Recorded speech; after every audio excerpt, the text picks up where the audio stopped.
ચલો બાળકો વાર્તા કહું, દોડતા દોડતા આવો સૌ. વિશ્વકોશ આપે છે તમને જ્ઞાનની સાથે ગમ્મત બહુ. ચાલો બાળકો વાર્તા કહું, દોડતા દોડતા આવો સૌ.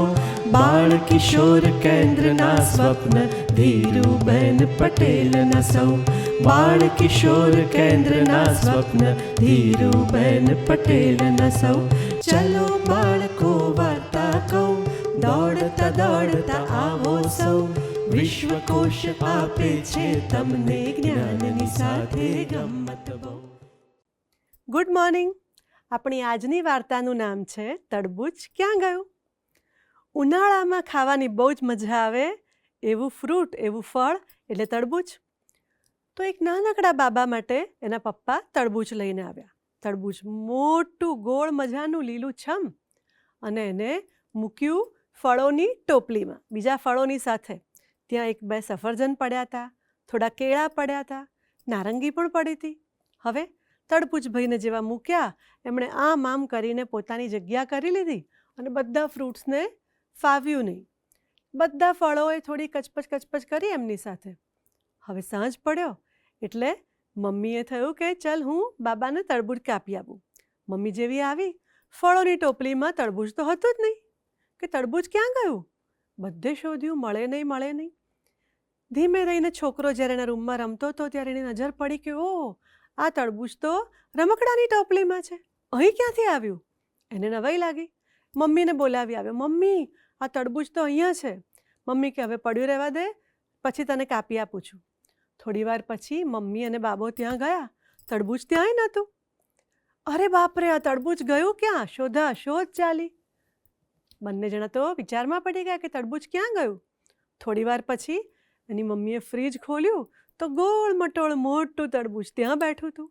મમ્મીને તો એટલો આશ્ચર્ય થયું અને હસવું પણ આવ્યું કે તરબૂચ અહીં ક્યાંથી આવ્યું. થોડી વાર પછી મમ્મીએ ફરી તરબૂચ કાપવા માટે ફ્રીજ ખોલ્યું તો ત્યાં તરબૂચ હતું જ નહીં, અને તરબૂચ બહાર નીકળીને ટેબલ નીચે હતું. હવે બધાને નવાઈ લાગી. પછી તરબૂચને પંપાળીને બાબાએ પૂછ્યું કે તરબૂચ તું ક્યાં હતું? તો તરબૂચે કહ્યું કે મને સૌથી પહેલાં ફળોની ટોપલીમાં મૂક્યો, તો ત્યાં મારા મોટા શરીરને લીધે બધાએ મને ધક્કા માર્યા, મને બોડી શેમ કર્યું કે તું અહીંથી જા, તું જાડું પાડું છું, બહુ જગ્યા રોકે છે. એટલે હું ગબડતું ગયું રમકડાની ટોપલીમાં. એ લોકોએ પણ મને ત્યાંથી ખસેડી દીધું કે તું બહુ જગ્યા રોકે છે. મને બહુ ખરાબ લાગ્યું. હું ગબડતું ફ્રીજમાં ગયું, તો ફ્રીજમાંથી એ મને બધાએ ખસેડી નાખ્યું. એટલે હું પછી અહીંયા ટેબલની નીચે બેસી ગયું. પણ પેલા છોકરાએ કહ્યું, પણ સૌથી મીઠું તો તું છે, ભલે તું મોટું છે પણ તું કેટલું મીઠું છે. એટલે તું હવે બોડી શેમ ના કરતો, તારી જાતથી શરમ ના રાખતો, તું તો બહુ મજાનું છે. અને પછી એણે કહ્યું કે તો મને ખાઈ લે તું.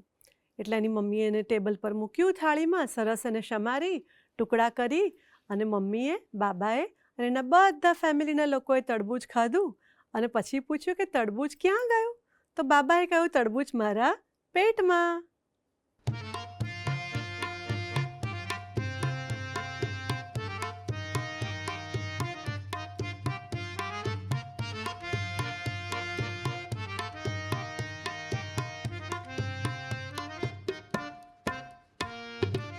ફાંદાળું પેટ છે પપ્પાનું, ફાંદાળું પેટ છે પપ્પાનું, ફાંદાળું પેટ છે પપ્પાનું, ફાંદાળું પેટ છે પપ્પાનું.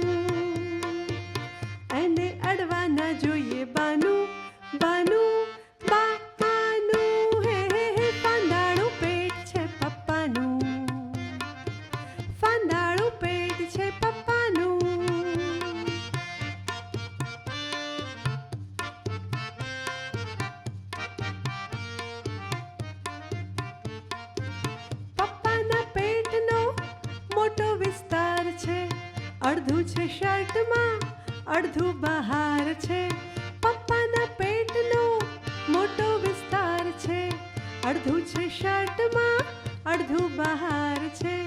કોઈનાથી ના રહેતું એ છાનું, હે ફાંદાળું પેટ છે પપ્પાનું, ફાંદાળું પેટ છે પપ્પાનું.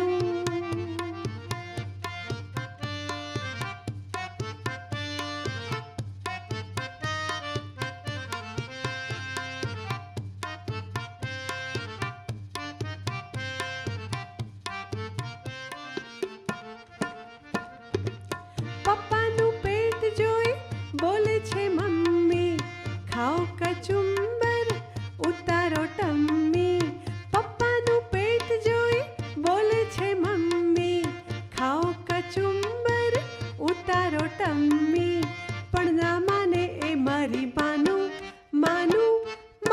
આનું હે ફાંદાણું પેટ છે પપ્પાનું ફાંદાણું પેટ છે પપ્પાનું.